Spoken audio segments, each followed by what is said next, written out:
इस वीडियो को लाइक करें, हमारे चैनल को सब्सक्राइब करें, बेल आइकन जरूर प्रेस करें हमारी न्यू वीडियो सबसे पहले देखने के लिए। सैयद अस्मा बड़ी ज़हीन और फतीन खातून थी। जब भी कोई मुश्किल पेश आती तो अपने अल्लाह की अता की हुई सलाहियत से इस मुसीबत से निकलने का हल तलाश कर लेती और अमन और सुकून के साथ जिंदगी बसर करने लगती। अली बिन अबी तालिब के साथ शादी के बाद एक दिन पहले खामंद जाफर तैयार के बेटे और दूसरे खामंद अबू बकर सिद्दीक के बेटे मोहम्मद के दरमियान झगड़ा हो गया। हर एक अपने बाप पर फख्र करते हुए ये दावा कर रहा था कि मेरा बाप तेरे बाप की निस्बत कहीं बेहतर है। अली बिन अबी तालिब इन बच्चों को झगड़ता हुआ देख रहे थे।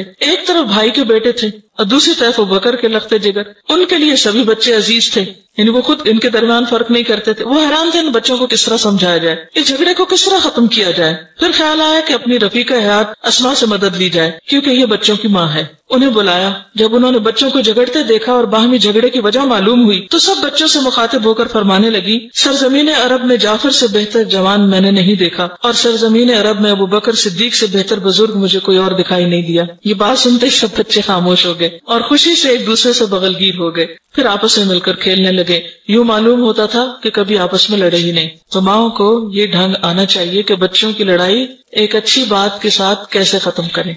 आप लोग कैसे लड़ाई झगड़े निपटाते हैं? मार पिटाई करके, एक उधर फेंका एक उधर फेंका और आइंदा के लिए धमकियां देके का खबरदार जो लड़े तुम। ना एक की सुनी ना दूसरे की सुनी, न मामले को समझा। जो शख्स मामले को समझता नहीं वो झगड़ा सुलझा कहाँ से सकता है। हम बच्चों की सुनते नहीं, इसीलिए उनके और हमारे दरमियान एक तो गैप बहुत हो जाता है, दूसरा ये कि वो फिर अपने मसाइल हमारे पास लाते ही नहीं, औरों के पास ले जाते हैं और वो जो चाहे उनको मशवरे दें। और तीसरी ये कि उनसे ज्यादा हम खुद पैनिक हो जाते हैं, खुद घबरा जाते हैं। अगर हम जैसा कोई होता तो रोने बैठ जाता कि इसका बाप भी चला गया, इसका भी चला गया और ये बला मेरे सर पड़ गई और मेरी जिंदगी हराम हो गई और ये लड़कों की तरबियत तो बड़ा ही मुश्किल काम है और इतने सारे मेरे सर पे हैं और मैं क्या करूं।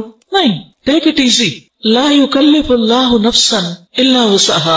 अल्लाह ने आप में कुछ देखा तो आपको ये जिम्मेदारी दी है। जिसको चाहता है बेटियां देता है, जिसको चाहता है बेटे देता है, जिसको चाहता है मिले जुले देता है। अगर अल्लाह ने आपको सिर्फ बेटे ही बेटे दिए हैं और वो सारे जत्था बन के आपके सर पे हावी हैं, तो हिकमत से काम लेकर उनकी अच्छी तरबियत करना सीखें। और उसके लिए सबसे पहले अपने अंदर ठहराव लाएं। खुद पहले आपके अंदर ठहराव हो और आप उसको इजी लें और उसको अल्लाह की एक अमानत समझें और इस पर खुश हुआ करें कि अल्लाह ने मुझे ये असाइनमेंट दी है, ये चैलेंज अल्लाह ने मुझे दिया है और मुझे इसको अच्छी तरह कबूल करना है और इस पर रोना धोना नहीं। सबसे खराब काम जो औरतें करती हैं वो सिर्फ रोने धोने का, और रोने धोने वालियां कभी फिर कुछ करने के काबिल नहीं रहती। यानी हम हर वक्त ये क्यों समझते हैं कि हम कुछ करने के काबिल नहीं। दुनिया वुमेन एम्पावरमेंट की बात कर रही और दीन पढ़ी हुई खवातीन पहले से भी ज्यादा इतनी कमजोर हो जाएं कि वो हर छोटी बड़ी बात पर रोना शुरू कर दें। क्या रोने से कभी मसाइल हल हुए? अगर आप शौहर के सामने बहुत ज्यादा रोएंगी तो वो क्या करेगा? हमदर्दी करेगा, दिलासा देगा या कहीं और जाएगा जहाँ कोई हंसता खेलता मिलेगा उसको। और बाहर बहुत है, फिक्र न करें आप। मिसकम्युनिकेशन, क्योंकि हम गुस्से में जज्बात में बोले चले जाते हैं और बच्चा बाज़ात मुंह देख रहा होता है कि माँ क्या कह रही है, क्या कहना चाहती है। बिलीव में सबसे बड़ी मुश्किल हमारी बच्चों के साथ मिसकम्युनिकेशन, और उसकी वजह हमारा खुद अपना जज्बातीपन इस कदर छा जाना कि तवज्जो से बात ही न सुनना। तो अगर आप वाकई चाहते हैं कि बच्चों की तरबियत करें तो पहले अपनी कर लें, और अगर कुछ नहीं कर सकते अपने साथ तो कम से कम नॉर्मल हो जाए। अब नॉर्मल नजर ना आए उनको, न शोहर को न बच्चों को। अब आप कहें कि फिर हम मुसीबत के मारे किसके आगे रोएं? अल्लाह है ना, जिसको ये यकीन होता है कि हर चीज पर अजर है। और ऐसा नहीं होता कि अल्लाह ताला तन्हा छोड़ देता है, अल्लाह ताला जरूर मदद करता है। अम्मन युजीबुल मुस्तर्र इज़ा दआहु व यक्शिफुस सू।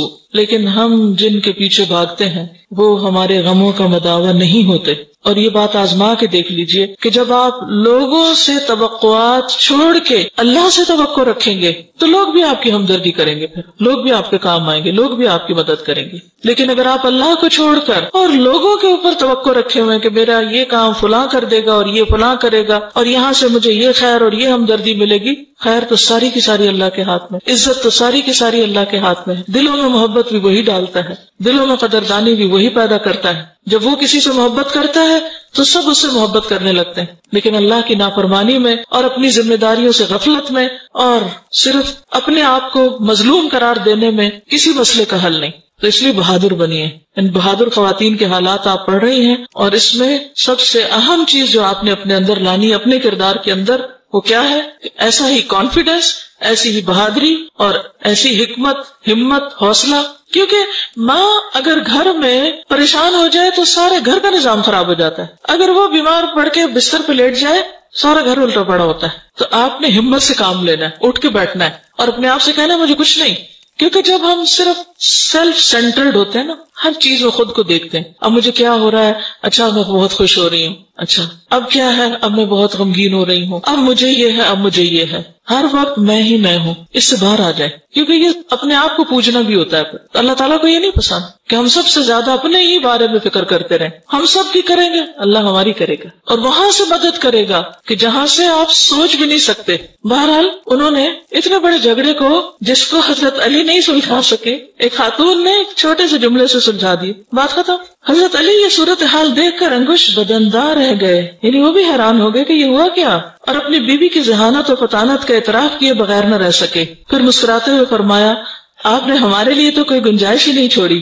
ایک سرزمین عرب کا بہترین جوان اور دوسرا سرزمین عرب کا بہترین بزرگ, ہم کدھر گئے؟ اب آپ دیکھیے نا, ظاہر وہ شوہر تھے اور وہ اپنے پچھلے 2 شوہروں کی خوبی بیان کر رہی ہیں. حضرت اسماء ان کی بات سن کر فرمانے لگی, امیر المومنین, تینوں میں آپ کے بہتر مقام کے بھلا کیا کہنے. اصل بات یہ ہے کہ یہ باتیں بھی جب کہنی آتی ہیں اور سمجھ آتی ہیں جب ہمارے دل میں لوگوں کی واقعی قدر بھی ہوتی اور ہم ان کا یہ مقام سمجھتے بھی ہیں اور سچے ہوتے ہیں اس میں. جب سب سیلف سینٹرڈ ہوتے ہر وقت اپنا رونا دھونا, تو اس میں ہمیں یہ نہیں نظر آتا کہ اس کی خوبی کیا, اس کی کیا, اس کی کیا. جو شخص دوسروں کی خوبیاں نہیں دیکھ سکتا, ضرورت کے وقت ان کو بیان بھی نہیں کر سکتا. یہ سن کر ابو الحسن سیدنا علی بن ابی طالب خوش ہو گئے. اسماء اس قابل تھی کہ وہ خلیفۃ المسلمین کی بیوی ہو اور امیر المومنین کی رفیقہ حیات بن کر خاتون اول کے مقام پر فائز ہو. یعنی ایک کے بعد ایک خلیفہ کی یہ اہلیہ تھی.